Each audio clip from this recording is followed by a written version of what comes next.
Hi guys, and welcome back to the channel for a quick video about dash cameras. Now, if you've got a vehicle like this, for instance, and you're worried about how a dash camera can be fitted, if a dash camera can be fitted,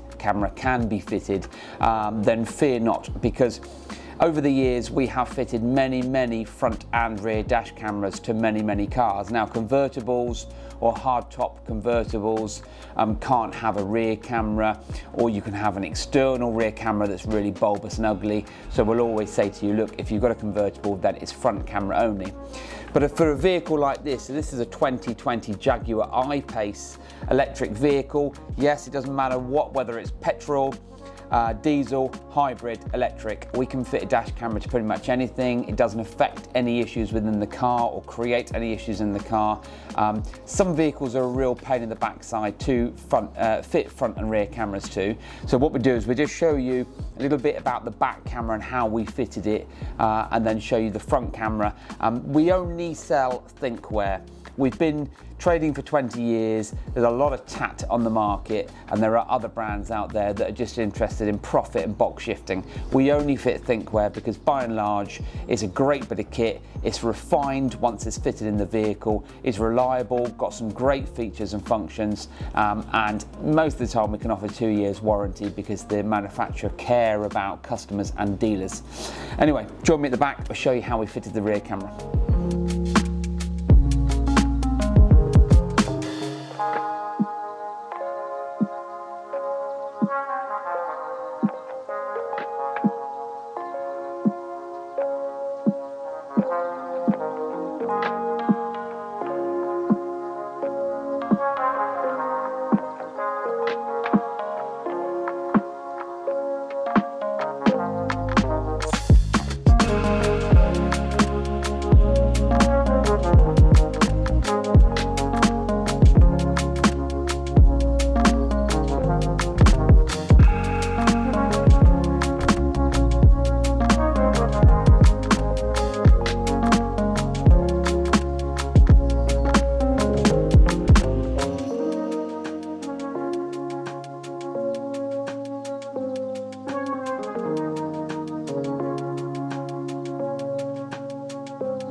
Now, if you are watching this and you've got or had a Jaguar, Land Rover, Range Rover, a lot of the vehicles that share the same sort of chassis and build, then these are very much the same in the way that they operate. So, for instance, in the Range Rovers, the Land Rovers, the Jaguars, they have this big moulded section that's fiberglass, and it means that for you to fit a reversing camera or a dash camera, you have to take a lot of the car apart.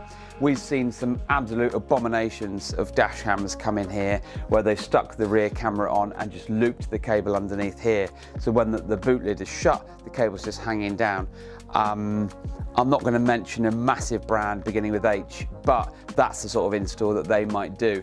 Ultimately, when you come to us, and not just them, by the way, it's not fair just to state them, but when you come to us, you pay for a quality installation. So this customer, we spoke to him and said, look, to make this a nice, neat install, what we can do is we can drill through the fiberglass, we can remove the full top spoiler on the outside of the vehicle, drill out through the casing, bring the cabling back through into the grommet that sits in within the top part, and then it goes into the back of the van, into the car. Then this gets routed to the front of the vehicle, but it means then that you've got a nice, neat looking rear camera. You've got a cable that sits within a nice grommet.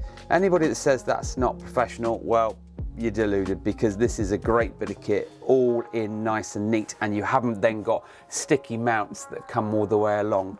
So as long as you don't mind, even if the car is under warranty, whether it's 23 plate or newer, then as far as we're concerned, all we're doing here is we're not modifying too much of the wiring, we're adding to it.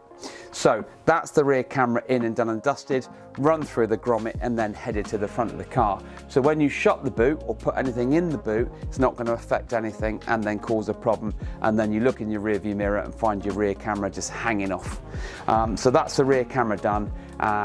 They all do differ, all of these installations, but again, the reason why people come to us is because you know you're going to get the job done correctly. So now we're going to jump to the front.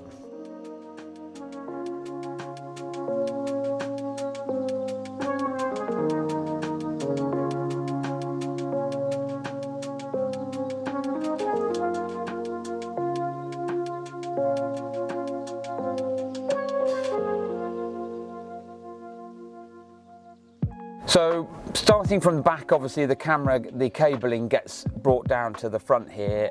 Because the cabling has a certain amount of length on it, we will then bundle up that length, cloth tape it so that it's not just hanging around causing a problem. We normally always try and stow it up into the roof lining, but avoiding any airbag curtains, because the more modern the car, the more you've got airbag protection all the way around.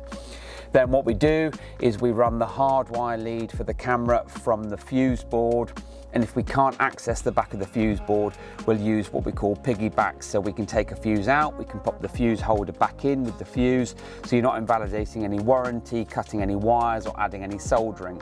But at least then you know it's done professionally, so that it's going to be seen. If it goes into a main dealer, they're going to say, look, this has been done by a professional outfit. So front camera. Well, this car is a classic example.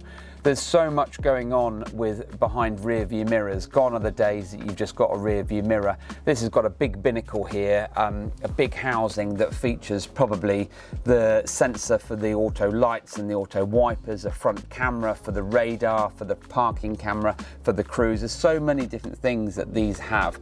And in this Jaguar I-Pace, because it's an EV, electric vehicle, there's a lot of other sensors going on. So we can't just take that down. And if we did, if something broke, a little clip broke or something similar, we'd be looking at maybe 150, 200 pounds to replace a part. It's just not worth it. So what Richard's done here is cloth taped the two cables together. One's the power cable, the other one is the front to rear power cable. And then once they're clothed together, it looks nice and neat and professional, and he's run it up around the outside of the plastic housing for the rear view mirror and then up into the roof lining. As I said, it's then tapped into the power, which means that when the key is at the ignition, this Thinkware is in parking mode, and that will then talk to the vehicle, talk to the battery management system and say, look, I can stay on for an hour or two, depending on what you've got. You can actually add what they call an external battery. It's a backup battery that gets power and charged when the vehicle is running, and when the key is out, the dash camera or dash cameras are not relying on the vehicle, they're relying on the backup battery, which could give you 10, 12, 14 hours of parking recording, which is awesome. But if you want to know anything more about the dash cameras that we do, check out our website. Again, we only use the Thinkware range, and as well as that, the backup battery, great bit of kit if you've got vehicles that are sensitive to anything that's plugged in or wired in.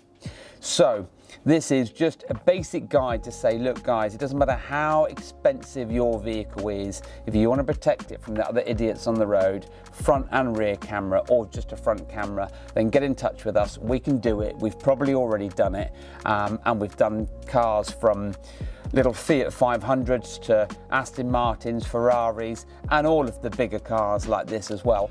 So the website is www.advanced-incar.co.uk. Don't forget to like, subscribe, tell your friends and family. And if you're interested in a dash camera, then send us over a contact form, because we can ask for some pictures of your vehicle and advise on the best route to go down.